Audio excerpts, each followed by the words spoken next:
killer to predator, criminal psychology expert turned serial killer. Do you see these girls? They are meeting up with friends and just chilling out, basically. They are Madison Mogen and Kaylee Goncalves, two best friends who are known as a single term, Kylie and Madison. That's because they're truly best friends. Young people having fun. Isn't that what college life is? These girls got home around 1:45 a.m., late on a Saturday night for them, but pretty normal for them too, right? Sadly, this is the last footage of these young girls as they were killed only a couple of hours later in the safety of their home with at least 4 to 5 people present in the house. Their killer, allegedly, a criminal psychology expert. Annyeonghaseyo, all my beautiful people. Welcome back to the alternate point of view. If you were wondering where I was, well, I've been busy putting this important information together, facts and clues for y'all about a case that is literally sending chills down my spine. And I've also been recovering from COVID. Yes, COVID is still a thing. So this story was all over the news last year. We've talked about it before when 4 University of Idaho students were killed in their home. We are going on a deep dive into this tragic incident. So fasten your seatbelts. You will find out some new factoids and evidence from the layout of the house to the original pictures and deep backgrounds of each of the 4 victims. These were kids just starting their lives. They had so much to do, so many goals and hopes and dreams. If you talk about their house, it was full of positive affirmations pasted to boards and the closets. It just had this wonderful vibe and energy. To be snuffed out so soon is just tragic and makes you wonder how it could have been prevented, if at all. Today, I will take you on a journey that will probably change the way you live your life. You might want to hold your loved ones just a little closer, you know? But of course, before we go on, let us take a moment to send our thoughts and prayers and condolences to the victims and their shattered families. In a world where the unthinkable can come knocking at our doorsteps, may the Idaho 4 find peace and the justice they deserve.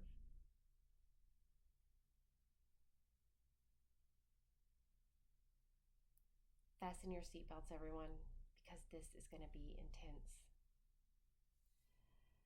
Let's talk about the town of Moscow, where it all went down. This is one of the safest places in Idaho.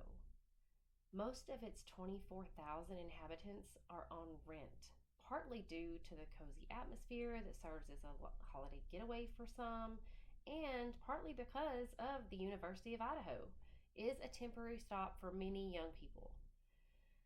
Long ago, it was called Paradise Valley. Some say the name was derived from a Native American tribe, Moscow, but then there are others who say Russian immigrants named it Moscow, as in Moscow, Russia. So you've got some kids living their lives as students at the University of Idaho. And it's not some below average college. They're pretty chill about who they let in, giving lots of young people a shot of promising future. You know, the acceptance rate is higher, giving everyone a fair chance. What's interesting is that these students usually don't bother locking their doors, even if they live off campus. The place they're in is quite safe. Again, the safest place in Idaho. It was just a norm in the entire town, I guess. You just don't lock your doors. And, well, where there are young people, you can bet there are some pretty awesome parties and students just hanging out all over the place, and it is a lively scene. So you've got people coming and going at all hours. God, those were the days. You remember your early 20s? You're newly independent and have freedom for the first time ever. Nobody telling you what to do. So people spend time partying or hanging out a lot, late at night too. I definitely remember those days, rolling into class, still quite hungover. So far as we know, that the four victims were all close friends. They were in this house with two other housemates, but those girls were miraculously unharmed. It was a cold Saturday night when the four friends got home. Ethan Chapin, his girlfriend, Xana Carnoodle, their friends, Kaylee Goncalves, and Madison Mogan at their off campus home on Kings Road.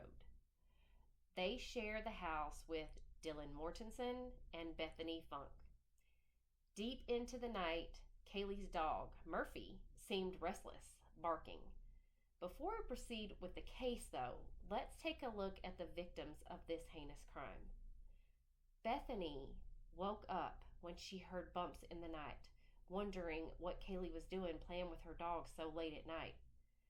But when she opened her door, she saw a hooded figure, dressed in black, face not visible, and it simply just walked past her.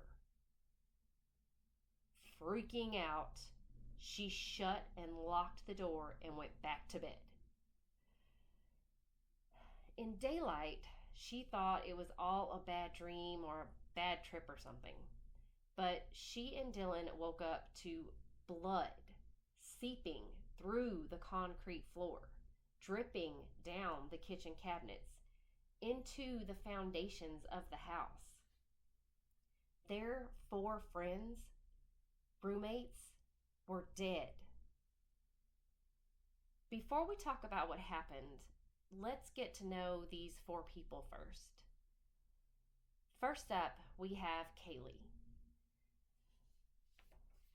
Kaylee was the middle child of five siblings. She was the one who loved adventure the most. People said she lived her life to the max and had a way of making everyone around her happy.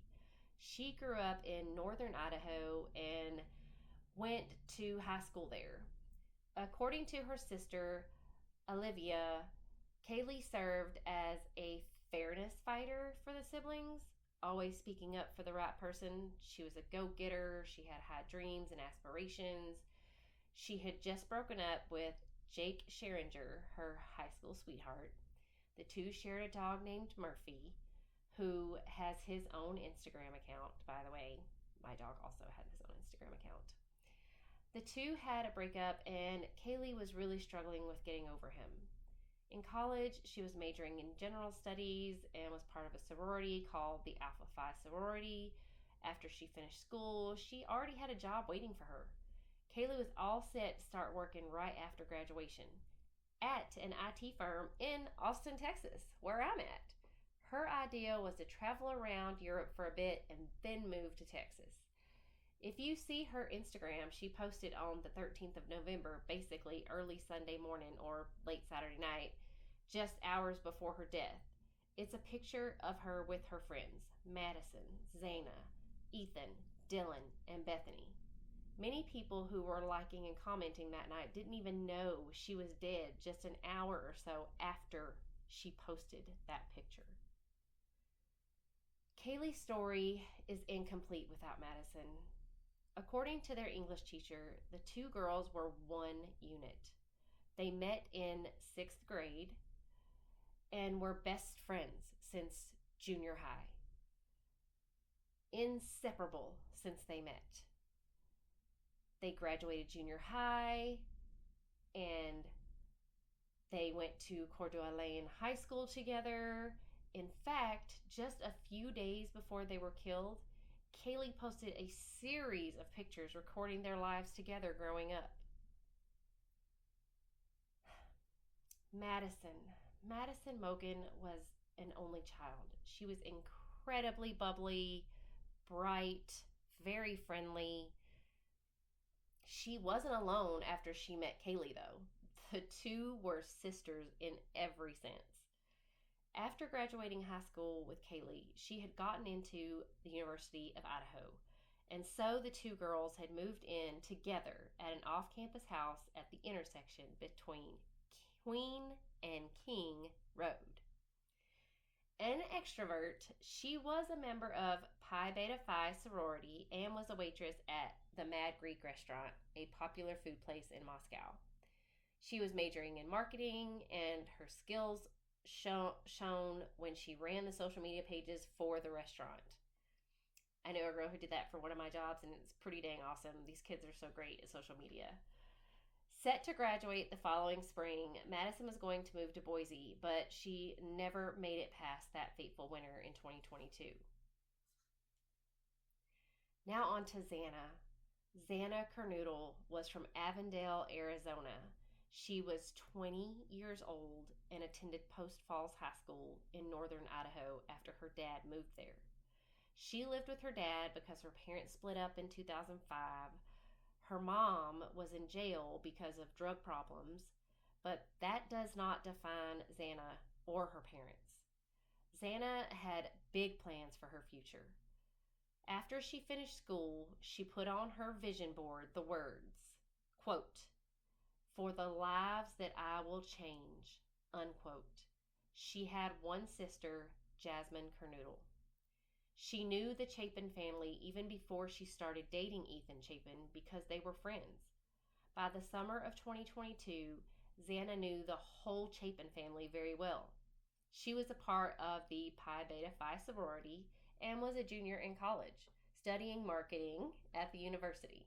She was in the same track and sorority as Madison, and they worked together at Mad Greek.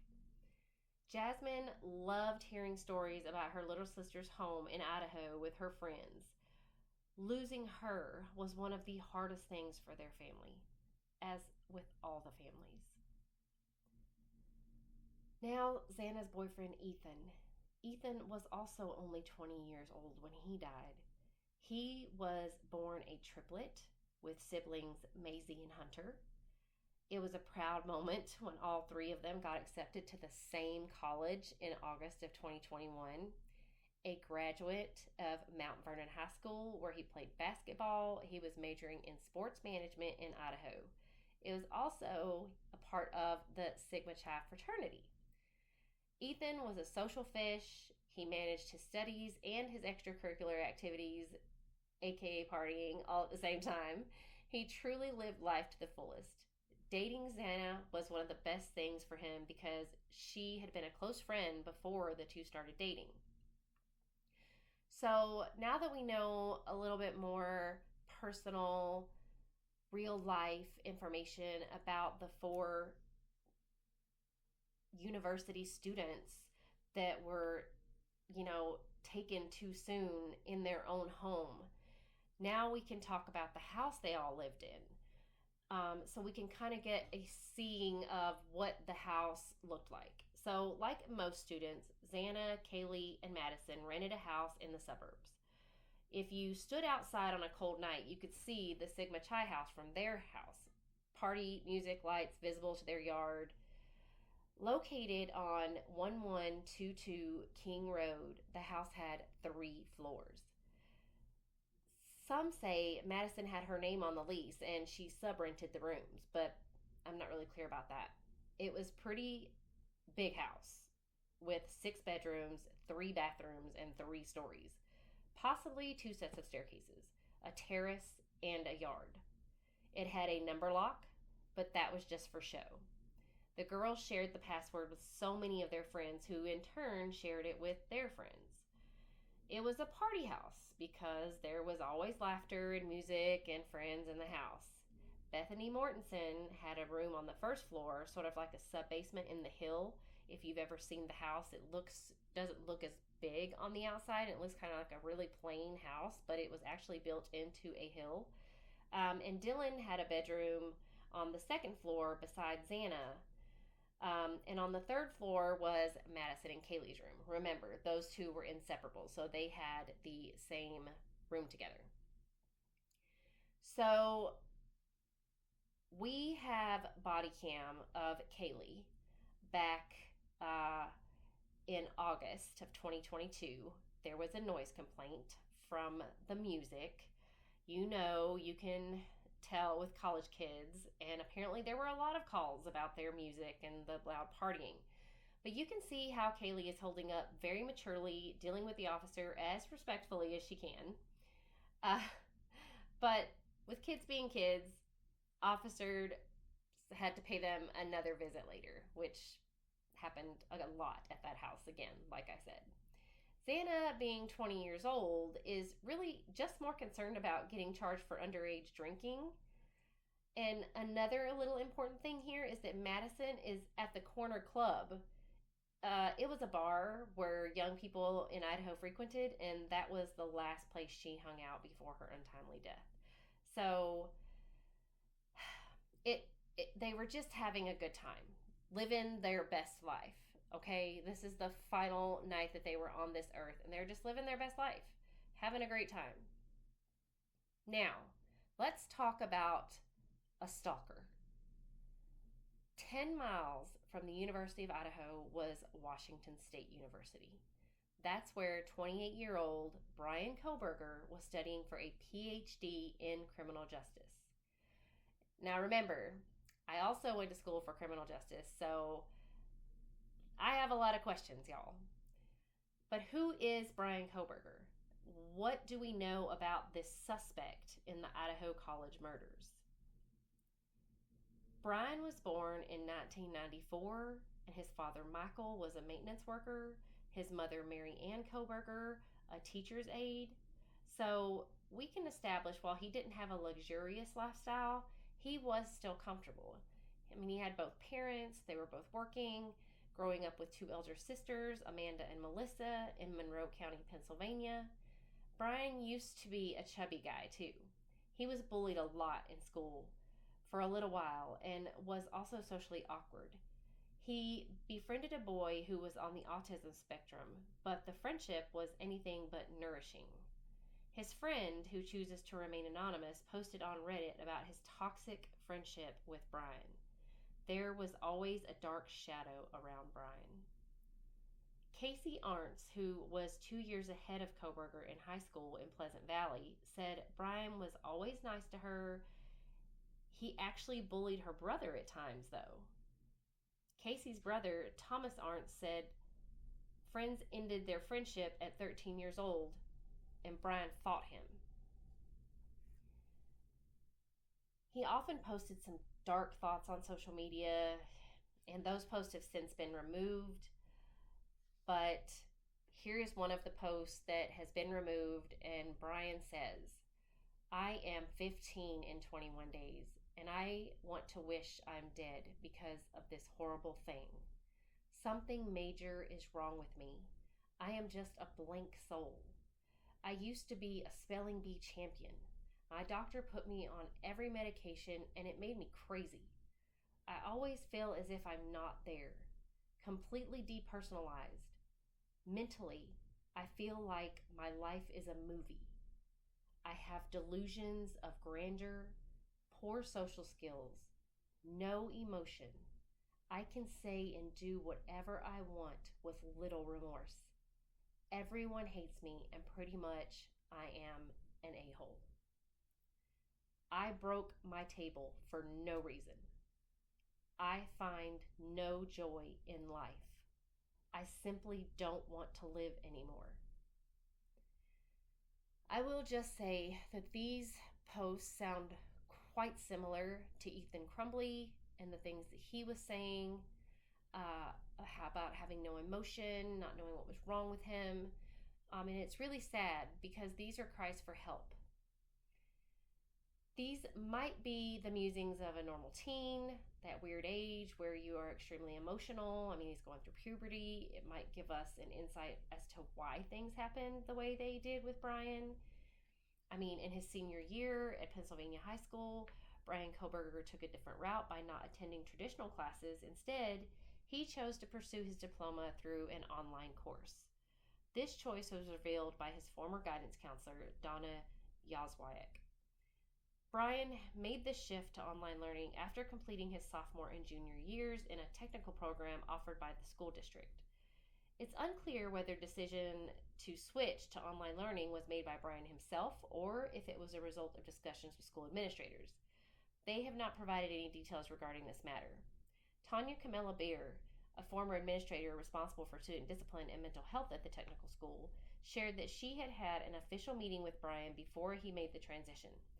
This change highlights Bryan's unique educational journey, adapting his learning approach to his needs and circumstances. In 2013, he returned to Pleasantville High School to work as a security guard. In 2015, a girl named Haley Willett went on a Tinder date with him. A blonde, like Kaylee and Madison, he would tickle her and pretend he didn't. She was playful, and he wasn't doing it in a playful way, in a creepy way. Wanting to get rid of him, she went to the bathroom. Bryan followed her to the door. She then pretended to throw up, which finally made him leave. But later he texted her, and she had good birthing hips, which, needless to say, is incredibly creepy. According to a friend, Bryan struggled with heroin, marijuana addiction. He also began an intense workout routine, losing all of that baby fat, all that weight, but ended up being hospitalized for an eating disorder. So, in 2016, he seems to turn his life around. Bryan went on to DeSales University, where he finished an undergrad program in 2020 and graduated with a master's degree in 2022. In April of 2022, he interviewed with the Criminal Justice Department for a job. Interestingly, in the case of the disappearance of 45-year-old Dana Smithers of Monroe County, they called Bryan's parents to testify. However, there was no evidence linking him to this particular crime. Bryan had always been extremely interested in what caused people to do what they did, murder in particular. He carried out a Reddit survey where he was researching a project to understand how emotions and psychological traits influence decision-making when committing a particular crime. Now, as we all know, we're all into true crime. We're all into this stuff. So there's really no telling what kind of things will pop up on our computers if people searched our computers. Does that make us a murderer? No. I don't know if this makes Bryan a murderer or just a very intense, curious person about these topics. And maybe he wanted to do a dissertation. I don't know. But the post that he posted on Reddit read, quote, "In particular, this study seeks to understand the story behind your most recent criminal offense. What an emphasis on your thoughts and feelings throughout your experience." Unquote. So he wanted to understand what made people commit crimes and what types of thoughts they were having during the crime they were committing. So, since the case, obviously, this post has been taken down, and Bryan submitted his DNA on an ancestry website linking him to German roots. Rather proud of his German descent, Bryan would tell people about it. I mean, I'm proud to be Korean, and I talk about it. So he was accused of harassing several women at a bar called Seven Sirens Brewing Company in Pennsylvania. According to the servers, he would sit and ogle at women, making them generally uncomfortable. I mean, some guys do that, right? Does it make him a murderer? I don't know.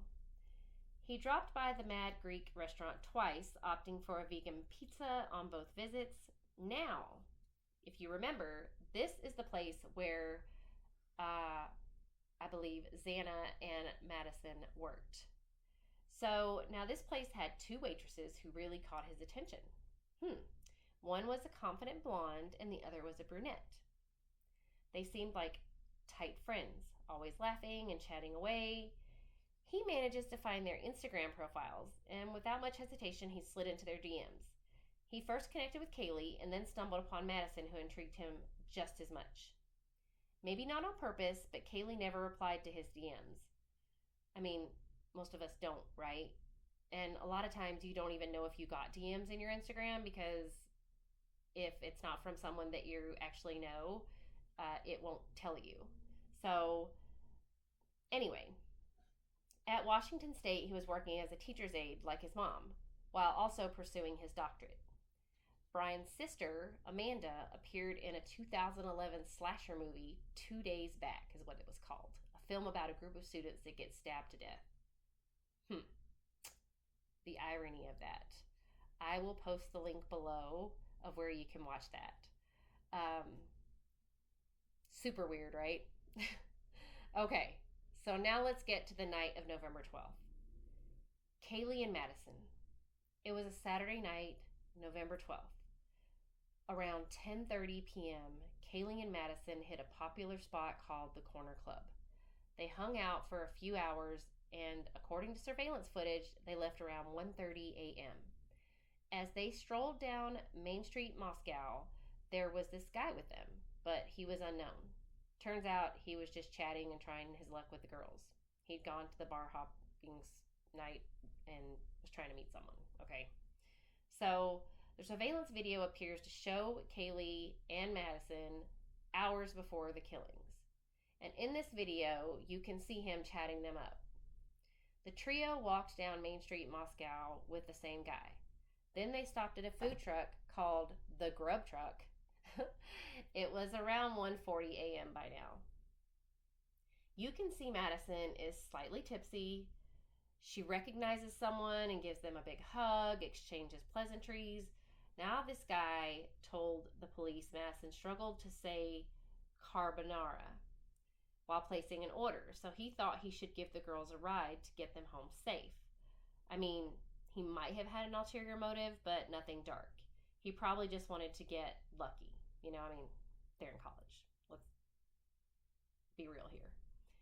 5 minutes later, the girls were home. So this is how safe these kids felt in this town, in Idaho, at the university, where anything can happen. But they felt so safe, they took a ride from a stranger that they didn't know to their house. Anyway, Kaylee also called her ex-boyfriend Jack 7 times. They had been together for 5 years. Remember, they were high school sweethearts, and she had just broken up with him 3 weeks before. And why was she calling him so late? Well, she was drunk dialing. Who hasn't done that? Especially at that age. Maybe she missed him. I don't know. But she took their dog Murphy inside the house. Ethan and Xana. Around 8 or 9 p.m., Xana and Ethan showed up at the party. It was kind of special for Xana, as Ethan was her very first boyfriend. You know, the whole first love magic was going on between them. Many witnesses placed them at the party between then and around 1:30 a.m. This was happening at Ethan's fraternity, the Sigma Chi House. It was a big bash. The two of them headed back home around 1:45. So you have all the kids getting home around the same time, around 1:45, 2 a.m., which was about the same time Kaylee and Madison got back, right? So obviously, everything was new to them. So they were pretty busy themselves. It was a late Saturday night. Everybody was tired and a bit tipsy, so they all went to bed. The house was completely dark except for the good vibes only neon sign. Something woke up Dylan around 4 a.m. This is the other roommate. She was on the same floor as Xana, so it was probably something from her room. She heard a loud thud. What was Kaylee doing playing with Murphy at this hour, she thought. It's 4 a.m. She could hear him whimper. Then she heard Kaylee's muffled voice saying, "There's someone here." Dylan opened her door, but didn't notice anything. She thought she could also hear crying and a male voice saying, "It's all right, I'm going to help you." She opened her door again, but saw nobody. She thought Kaylee maybe had a date over or something. At 4:17 a.m., Murphy started barking upstairs. Cameras in the neighborhood actually picked all of that up with a loud thud at the end. Cameras heard that. They cried, the continuing crying, and Dylan thought she should investigate. The third time she opened the door, she jumped up in shock. There was a dark figure standing in the hallway in a black hoodie, face completely dark. Oh my God, it looked really scary. And at first she was just frozen. The figure walked past her, and she quickly shut and locked her door. Now, it's unclear as to why she didn't check again. Maybe she was really scared. I mean, she is just a teenager. Anyway, she went back to bed. Now it's the next morning. Well, same morning, but daylight. The next morning, Dylan and Bethany had a pretty gruesome wake-up call. Blood was dripping down the kitchen cabinets, tracing a path from the third floor bedroom, and as they followed it, they came upon a grim scene. Ethan and Xana were just lying there in a pool of blood in their second floor bedroom. Above them, in a bed, Maddie and Kaylee lay dead, stabbed multiple times. The two best friends died together. That is just honestly the saddest thing I've ever heard. They all had just so much to live for. In the midst of all of this, one of the girls had fainted, while the other one managed to call 911 around noon. Now, keep in mind, I know, everyone's wondering, noon. These are college kids. They partied all night. They were up late, the wee hours of the morning. So, of course, after apparently not reinvestigating the situation and just going to bed, they were found later in the morning. And so around noon, there's this 911 call. But her voice was all jumbled up, like she was struggling to get the words out. Officers got there and had to figure out why there was an 8-hour window between discovering an intruder and the first 911 call. But they were confident the girls had nothing to do with this murder, okay? But I don't want to say 8 hours. I mean, she saw the guy at 4:30 in the morning, 4:30 in the morning, and they call around noon. So, I mean, it is almost 8 hours. It's just kind of crazy that it took that long. It just makes me wonder if any of them could have been saved if they had been found sooner. The police started piecing things together and figured out that Kaylee's injuries were even worse than the others, suggesting that maybe the killer had some personal grudge against her. What's really eerie is that the murderers seem to know the layout of the house all too well. So you would think maybe it's probably someone who's been in the house before. You know, they did have a lot of parties. Xana seems to have fought her killer. The injuries on her hands and arms were all defensive wounds, looking like she was fighting in combat. Traffic surveillance systems in the course of their investigation efforts, they find notable discoveries. They identified a white Hyundai Elantra that appeared to be of interest due to its peculiar activities. Now, keep in mind, if you haven't seen these videos, there is a white Hyundai Elantra, or allegedly a white Hyundai Elantra, that drove around the home several times between 3:29 a.m. and 4:04 a.m. before departing at a high rate of speed at 4:20 a.m. Now, if we remember, the roommate, Dylan, woke up and opened her door several times, and the last time she opened her door or she heard anything is at 4:17 a.m. Murphy is barking up the stairs, right? And at 4:20, this car goes speeding off at a high rate of speed. In addition, body camera footage was procured and subsequently made public. In that video, officers are interrogating a driver of a separate white Elantra, although it is important to clarify that this was not the vehicle in question that they were actively pursuing. I'm not sure how they figured that out, but let's go with it. further contributing to the narrative that the police came upon a knife sheath at the scene of the crime. It would give them an opportunity to collect valuable DNA samples. It was like when serial killers leaving a calling card. Kind of creepy, right? Notably, an absence of discernible fingerprints was observed, which means the suspect was really careful in wearing gloves. Remember, he was head to toe in black. However, the law enforcement personnel were guided by an informant or intuition or something. Officers knew somewhere the perpetrator would eventually lapse and leave traces of DNA material behind, hopefully giving them a potential breakthrough in this investigation. I don't know if you remember all the news. We were waiting and waiting and waiting to hear what happened to these kids who did this. They kept saying this was an isolated incident. There wasn't some crazy killer on the loose, that everyone was safe. So it was really weird, right? How did they know all of that? So, following the news of the murders, Bryan changed from being quiet to becoming more talkative and cheerful. Even his students noticed his change. Their grades improved and the feedback wasn't as harsh. He got a cool new license plate for his car and treated himself to a fresh haircut. Bryan went back to Washington State and drove his white Hyundai Elantra. But there's more. His dad, Michael Kohlberger, came along for a father-son road trip. This was a pre-planned trip, by the way, so we know that Dad had nothing to do with this.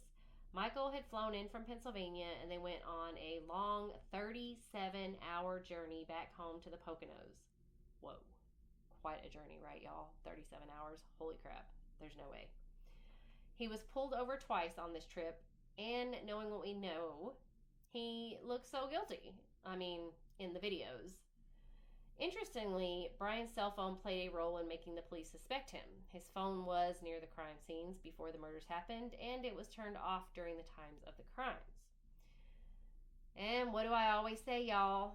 The data doesn't lie. So, I'm more interested in the data of this case, obviously, as we have talked about before. Officers estimated the murders to be between 4 a.m. and 4:25 a.m. Remember, the DNA ancestry thing Bryan did and uploaded his DNA to? Well, that put him in the system. So just so y'all know, if you do a DNA ancestry, 23andMe, whatever, your information is out there. He was arrested on December 30th. Now, the crimes happened in November. This took over a month. At his family's home in Pennsylvania. Officers identified his car as it was a match, I guess. Police questioned Bryan's neighbors thoroughly before they zeroed in on him. They had warrants, and they searched through his apartment, and I guess they think they have the right guy. There was so much evidence at the house. Stained covers and pillow casings, as well as strands of hair from one of the victims, were enough to charge him with murder. Police were also hoping to get some of the dog's hair because we know fur sticks. Animal fur, y'all, gets on everything. They also found DNA on the sheath, right? So Bryan was charged with 4 counts of first-degree murder and 1 count of burglary. Before he was jailed in the Monroe County Correctional Facility, but now since January 2023, he is in Lata County Jail in Moscow. He will have a trial in October this year, okay? Now it's not in October. They have postponed it. Prosecutors have made it clear that they will push for the death penalty if he is found guilty. I do believe they've taken or trying to take the death penalty off the table. It doesn't seem like he knew the people he hurt. The only thing he did was follow Kaylee and Madison on Instagram. So I really don't know.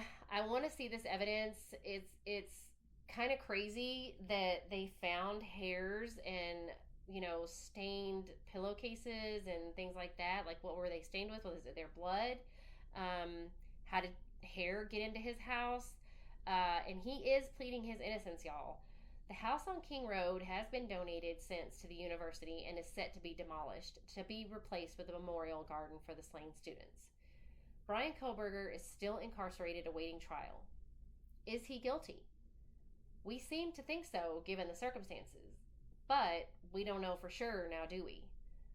So I, along with all of y'all, am going to wait for this trial and see how it unfolds. He is adamant that he is innocent. The lives that were lost can't be replaced, but we can certainly hope for justice if he's the guy. So, guys, let me know what you think. Did Bryan do it? Did his mental health issues play a part in what he did?